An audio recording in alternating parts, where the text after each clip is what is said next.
Another question? Yes. Okay. I come from what some would call a, quote, dysfunctional family. My dad died at 57 of heart attack and manic depressive or with bipolar. I had a sister who passed, younger sister than me. I'm the oldest of the 4 siblings. My younger sister passed away after a lifelong bipolar, lots of pills. At the end, she was just sort of pilled out. You know, she was obviously overdosed on psychotic drugs. I went to treatment for alcoholism, and my mother, who knew this about our family, called the alcoholism clinic and said, "Watch out for him, he might be one of those nuts too." We don't know if it's just booze or not. They concluded it was just booze in my case, which I'm thankful for. And now I have a kid brother, 20 years younger than me, who is having problems with manic depressive. Is there anything I can do to help besides love on them as much as I'm comfortable with? So much. This conversation today is about the power of influence. And we want you to sit for just a moment and think about and feel the lack of benefit of the stories you just told about your family. Because in telling and retelling those stories and focusing on those stories, even if you're not speaking them out loud, you are not joining your inner being perspective. I understand. We're not wanting to say that you're hindering them, but we do want to say that you're not joining your own influence, and therefore you can't be helping them. It's like your well-meaning mother who called your provider and wanted to explain something that she thought she knew about you in order to help get to the bottom of your problems in a better way.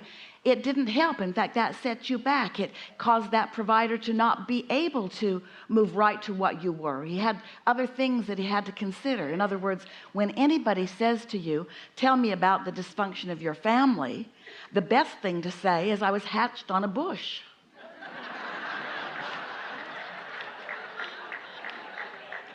Because what any of that has to do with you is only about the thoughts that you exchange about it, you see.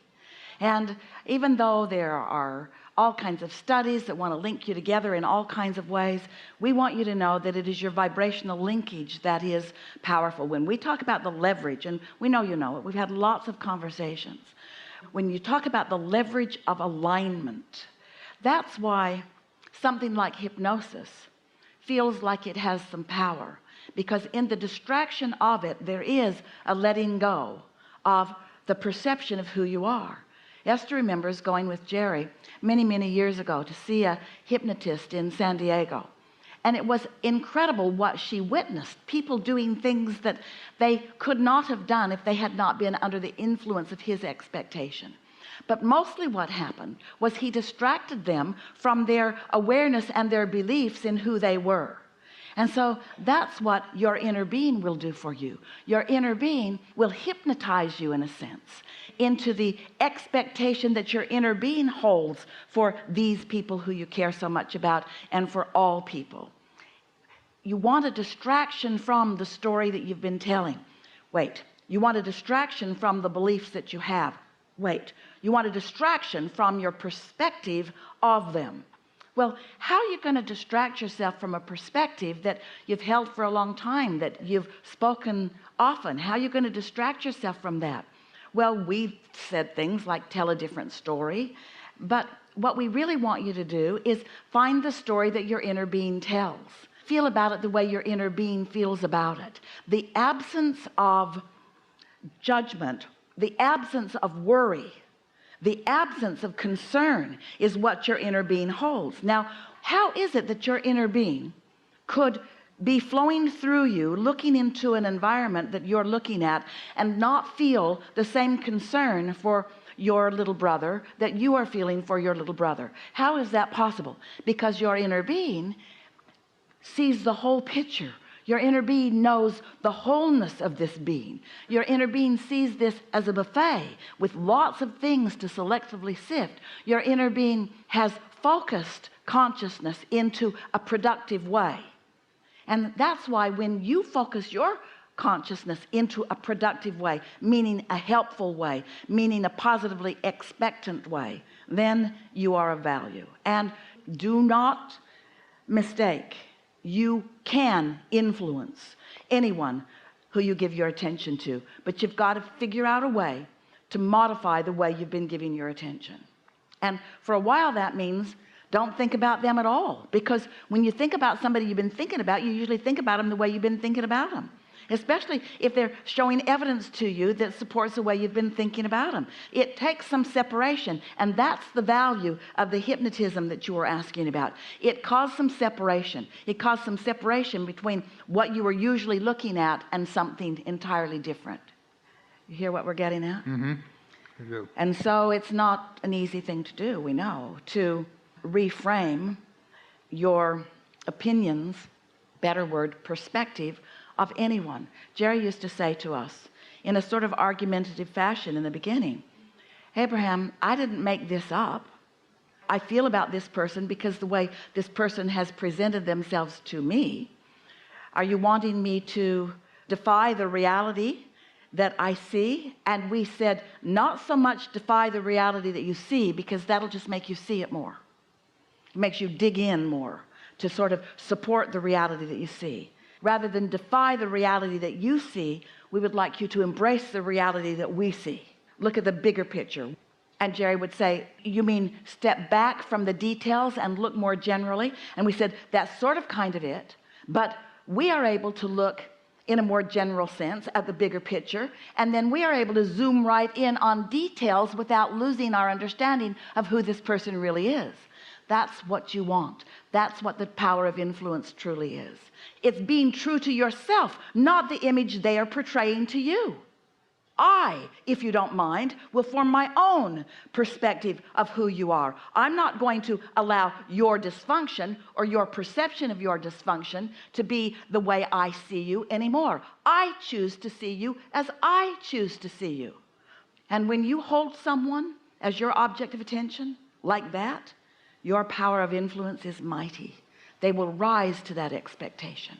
And even if you're not in the room, even if they are a football player on a football field far, far, far away, and you are focused upon them with everything you've got, they will feel the power of your collective influence, because you will have aligned with the energy that is source, and all the energy that creates worlds is focused in the direction of them, coming through your clear channel of influence, you see.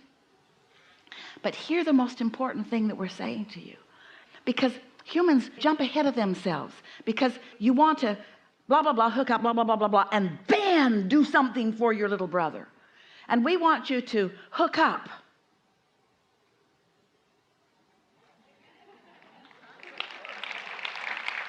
Because it's the, and then do something for my little brother that keeps you from hooking up.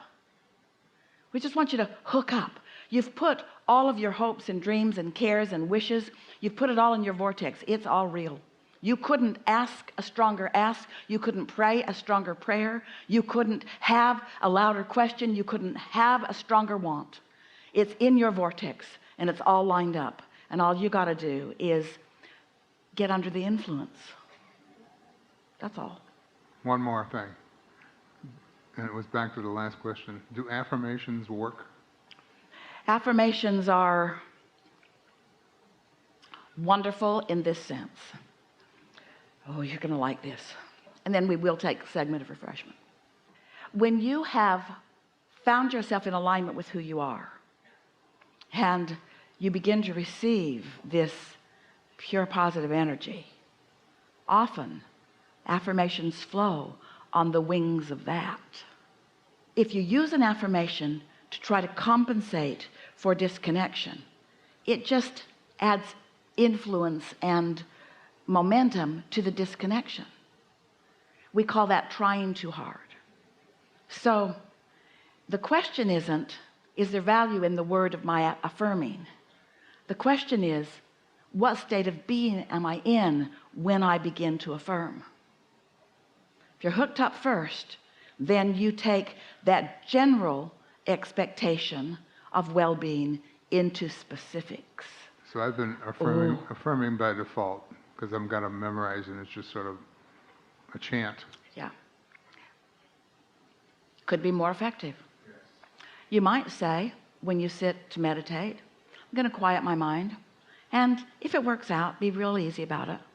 I'd like some affirmations to flow from source into my mind, and you'll find yourself receiving them. They'll be short. It'll be like, right on track, doing real good, this is satisfying.